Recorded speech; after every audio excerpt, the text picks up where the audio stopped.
What the hell? What the hell?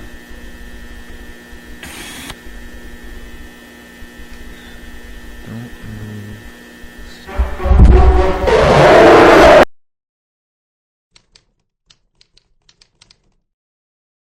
Em maio de 2026, os cinemas foram tomados por um labirinto infinito de carpetes e paredes amarelas.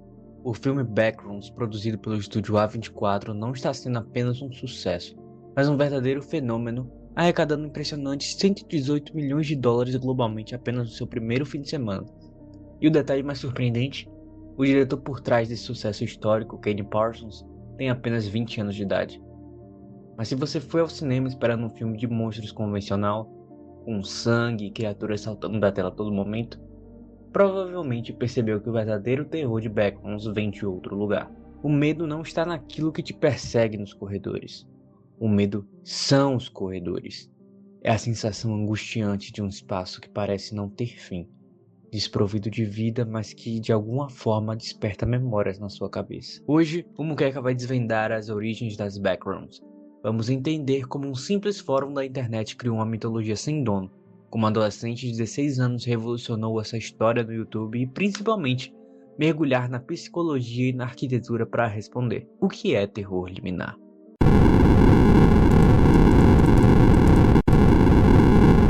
Diferente de monstros clássicos do cinema ou da literatura que têm um autor definido, as Backrooms nasceram de forma orgânica, como um folclore digital colaborativo. Tudo começou em maio de 2019 no 4chan, em um fórum dedicado ao paranormal. Um usuário pediu que as pessoas postassem imagens que causassem desconforto inexplicável, imagens que simplesmente parecessem erradas. Alguém respondeu com uma foto de um escritório vazio, iluminado por lâmpadas fluorescentes e coberto por um papel de parede amarelo. Em resposta a essa foto, outro usuário anônimo escreveu um pequeno texto que daria origem a toda a lenda. Ele dizia que se você não tomasse cuidado, poderia sofrer um no-clip. O termo emprestado dos videogames significa atravessar as paredes da realidade por causa de uma falha de programação. Ao fazer isso, você cairia nas Backrooms, um lugar com milhões de quilômetros de salas vazias, o fedor de carpete velho, a loucura do amarelo monocromático e o zumbido interminável das luzes. A partir daí, a internet fez o que faz de melhor: expandiu o universo. As Backrooms não têm um único dono. Fãs em redes como Reddit, TikTok e YouTube começaram a colaborar, criando centenas de novos níveis, entidades e regras de sobrevivência. Por anos, o local daquela primeira foto foi um mistério, até que em 2024, investigadores da internet finalmente encontraram sua origem. A foto foi tirada em 2002 e era o registro da reforma de uma loja da rede Hobtown, na cidade de Oshkosh, no estado de Wisconsin. Mesmo com o mistério da localização resolvido, o fascínio não diminuiu. O conceito já havia escapado daquela sala e ganhado vida própria. A lenda poderia ter ficado restrita a textos e fotos obscuras se não fosse por um estudante do ensino médio chamado Kane Parsons. No ano de 2022, sob o pseudônimo Kane Pixels, ele publicou no YouTube um curta-metragem no estilo found footage. O vídeo simulava uma gravação amadora em fita VHS de 1991, onde um jovem cineasta cai de repente nas Backrooms e passa a ser perseguido por uma criatura bizarra. Kane tinha apenas 16 anos na época e criou aqueles visuais fotorrealistas e complexos usando Blender, um software gratuito de computação gráfica. O sucesso foi avassalador. O primeiro vídeo passou das 80 milhões de visualizações e a série inteira soma hoje mais de 200 milhões de views. Kane não apenas adaptou a estética original, mas criou toda uma nova mitologia governamental envolvendo o Instituto Eisen. A repercussão chamou a atenção de uma grande produtora, a A24.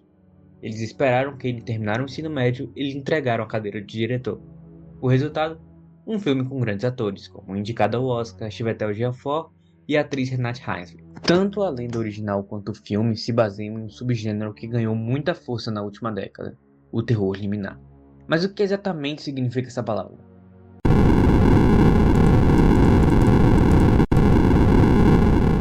A origem de liminar vem do latim limen, que significa limite ou soleira. O termo foi criado há mais de 100 anos, em 1909, pelo antropólogo Arnold van Gennep. Na antropologia, Ele é usado para descrever aquele estado intermediário durante um rito de passagem. É um momento de desorientação onde o indivíduo não pertence mais ao seu status anterior, mas ainda não chegou ao próximo. Quando trazemos isso para o espaço e para a arquitetura, um espaço liminar é uma área de transição. É um lugar projetado para você passar e não para ficar. Escadarias, saguões de aeroportos, corredores de hotel ou estacionamentos. Então, como tudo isso vira terror? A psicóloga Miriam Hoffman explica que nosso cérebro constrói mapas cognitivos dos ambientes. Quando entramos em um shopping, esperamos barulho, lojas abertas e multidões. Quando vemos esse mesmo shopping vazio, à meia-noite, silencioso, com luzes parciais, nosso cérebro acende um alerta de que a realidade quebrou. O ambiente é humano, mas não há humanidade ali. Isso nos leva a um efeito psicológico semelhante ao Vale da Estranheza, proposto por Masahiro Mori em 1970. Assim como um robô que parece quase humano nos causa arrepios porque nosso cérebro detecta que algo está errado, a arquitetura liminar pega um lugar perfeitamente familiar, introduz o vazio e o infinito, gerando inquietação. Segundo pesquisas acadêmicas, a gente pode dividir esses locais em três arquétipos principais: os espaços descontextualizados, os espaços abandonados e os espaços intermitentes. No primeiro, são os ambientes mundanos, como corredores idênticos e saídas de ventilação, que perdem o seu sentido original. Já no segundo, são os locais em ruínas, onde a memória de um passado vivo entra em conflito com o abandono do presente. Os espaços intermitentes são lugares temporariamente abandonados, como uma escola fechada à noite.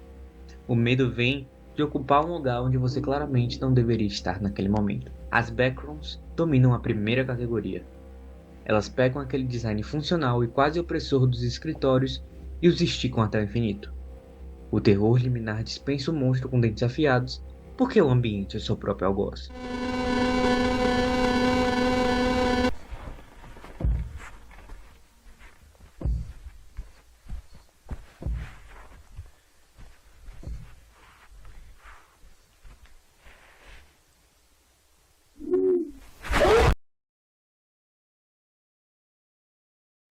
No final das contas, o fascínio pelas backrooms e pelo terror liminar diz muito sobre nós mesmos e sobre a era digital. Há algo profundamente existencial na solidão corporativa. O medo não é apenas de ser atacado por entidade, mas do isolamento, de ficar preso na burocracia dos espaços modernos, engolido por um gótico institucional de luzes fluorescentes. A internet conseguiu transformar a solidão e a memória de espaços vazios no grande zeitgeist da nossa época.